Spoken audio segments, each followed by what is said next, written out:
પેલા શૂર્પણખાને નાક કાન કાપી નાખ્યા લક્ષ્મણજી. એટલે રાવણના દરબારમાં ગઈને એને ભાઈને ફરિયાદ કરી કે મારી આવી દશા કરી નાખી. કોણ છે એ?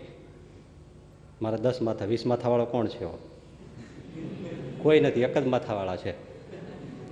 એણે આ દશા તારી કરી. ક્યાં છે? એડ્રેસ આપ્યું.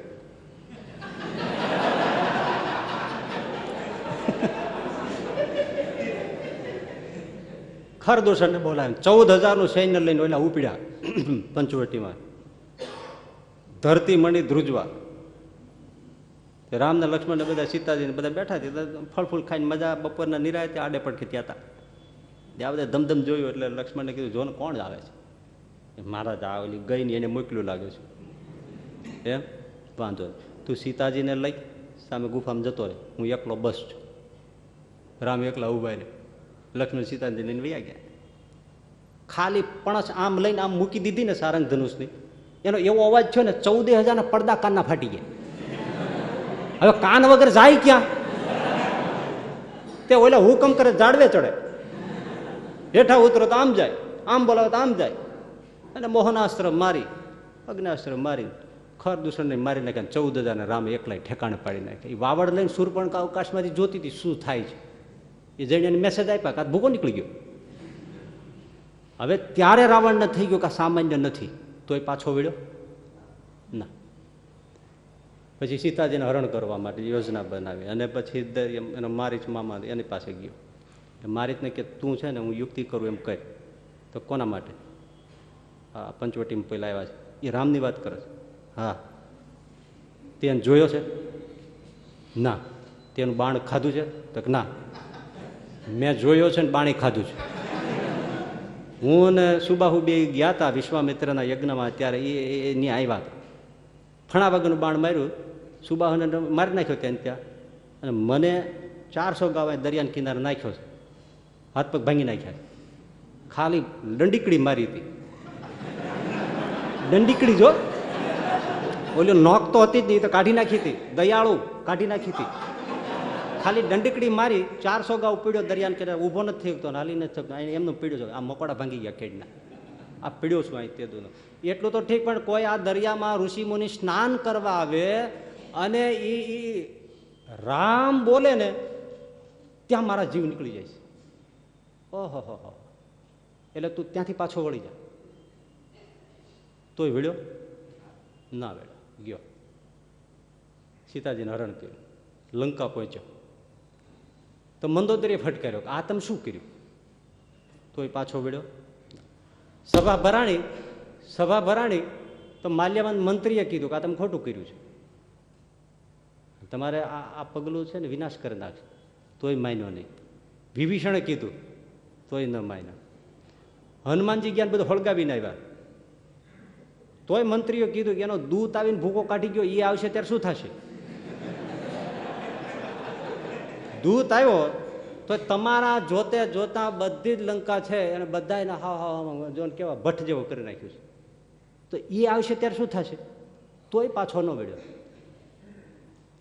પછી અંગદ વિષ્ટિ કરવા મોકલ્યા રામે. તો એને ખાલી આમ પગ રોપીને એમ કીધું તમારા કોઈ તાકાત હોય તલના દાણા જેવું ઉપાડી દો પગ. આ તલના દાણા જેટલો અહીંથી આટલો જ કરી દો. મેં જાનકી હારી, સીતાજી હું તમને આપી દઉં. રામને પૂછ્યા વગર કહી દીધું. લ્યો બોલો. નહીં સેજે મોબાઈલ તો કરવો જોઈએ. કશું જ કાંઈ નહીં. બસ હવે કેવા કેવા રાક્ષસો હોય. અને અંગત તો હાવ ફૂટડો જુવાનડો જ હતો, 14-15 વર્ષનો જ એવડો જ. આમ રાખીને ઊભો રહી ગયો, તલના દાણા જેટલો. વેચ નહીં, તલ કેવડું. અને એ વખતે થતો હોય તો બધી 10 ગણો છે જે મોટો થાય. કેવડો થાય? તલના દાણા જેટલો આમથી આમ ખેંચવી દો. મેં જાનકી હારી, હું તમને જાનકી આપી દઉં. લો રાવણ કે ઉપાડ નાખવા, ફેંકી જ દો દરિયામાં. તલના દાણા જેટલો કોઈ ખેંચવી ન શક્યો. પછી છેલ્લે 20 ભુજાવાળો રાવણ ઉભો થયો. હા ધરતી મળી ધ્રુજવા. એ મૂકે કૈલાસ આખો આમથી આમ નાખી દેતો. ને આવ્યો જેવો નમમાં ગયો, અંગદ કે મારે પગે શું પડે છે? રામને પગે પડીને તારું કલ્યાણ થઈ જાય. એ અહંકારનું પૂતળું પાછો વળી ગયું કે હું આને વાંદરાને પગે શું કામ પડું, વાંદરાને પગે પડું, રામને પગે પડીને. એટલે ઘણા લોકો એમ કે છે કે અંગદે ચતુરાઈ કરી. ચતુરાઈ નથી. તમને લાગે કે એને ચતુરાઈ કરીને એવી રીતે રાવણને પાછો કાઢી મૂક્યો અને પોતે એમ સમજી ગયા કે નહીં તારા ખેવી ના કર. ના ના, ચતુરાઈ નથી, સ્વામી ભક્તિ છે. મારો પગ ખેંચવી ન શકે રાવણ. રાવણ બાપ આવે તો ન ખસે, અંગદ કહે છે. પણ મારો પગ ખેંચવી ન શકે, ખેંચવાની જેનામાં તાકાત ન હોય એને પછી રામ આવીને મારે, એમાં રામનું ગૌરવ શું? હવે જે એક અંગત એના 14-15 વર્ષનો એક નાનકડો સેવક વાંદરો એનોય પગ નથી ખેંચવી શક્યો, એને રામે વળી મારી નાખ્યો. એમાં મારા રામની શું યશગાથા ગવાશે? એટલે એ પ્રયોગ જ ન કરાય ભાઈ. સ્વામી ભક્તિની વાત છે આમાં. હવે અંગદે ઘણું કીધું, તું આટલામાંથી સમજી જા કે બધા વછૂટ છે ને, હું એમાંનો એક નાનકડો દૂત છું. તોય માયનો. બસ અહંકારમાં છે ને પકડ્યું મૂકે નહીં. અકડ હોય ને એની પકડ જોરદાર હોય. તમારે શીઘ્ર હોય ને પાઇપ પકડી લીધો કે કોઈ જગ્યાએ લાકડાની બે ડાળીમાં આપણો હાથ ફસાઈ ગયો, પછી એને તમે એટલી ગમે એટલા સ્તુતિ વચનો કરો, તમે એવા માતા ચરિતા, તમે ગમે ગમે તમે કયો, એ શીઘ્રો ખોલ નાખે. કેમ કે અકડ છે, જડ છે, એની પકડ મજબૂત છે. એમાં આ જે અહંકારી છે ને એ જીવતો દેખાય પણ મરેલો છે, પકડ્યું મૂકે જ નહીં, શીઘ્ર જેવો. એને સ્તુતિ ગમે એટલી કરો, માને જ નહીં. જીદ છે એ તો અહંકારની દીકરી છે, પાયામાં અહંકાર છે. ન માન્યો, છેવટે યુદ્ધ થયું અને યુદ્ધ મેદાનમાં મીંડું સાફ થવા ઇન્દ્રજીતે ઉડી ગયો, બધું ઉડી ગયું. રાવણ એક રહ્યો અને લશ્કર રહ્યું થોડું ઘણું જેટલું હતું એટલું.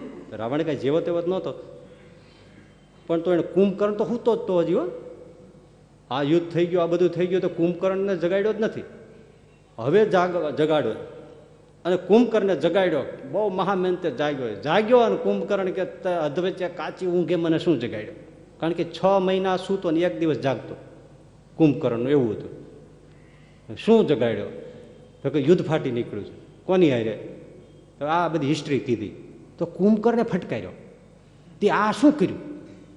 હજી પાછો વળી જા, એની હારે માથાકૂટ ન કરાય, તું અને અમને મારી નાખીશ. તોય માયનો. છેવટે ભૂકો બોલી ગયો ને બધો. આ અહંકાર નાશની નિશાની, મોત થઈ જાય, છન ભિન્ન કરી નાખે.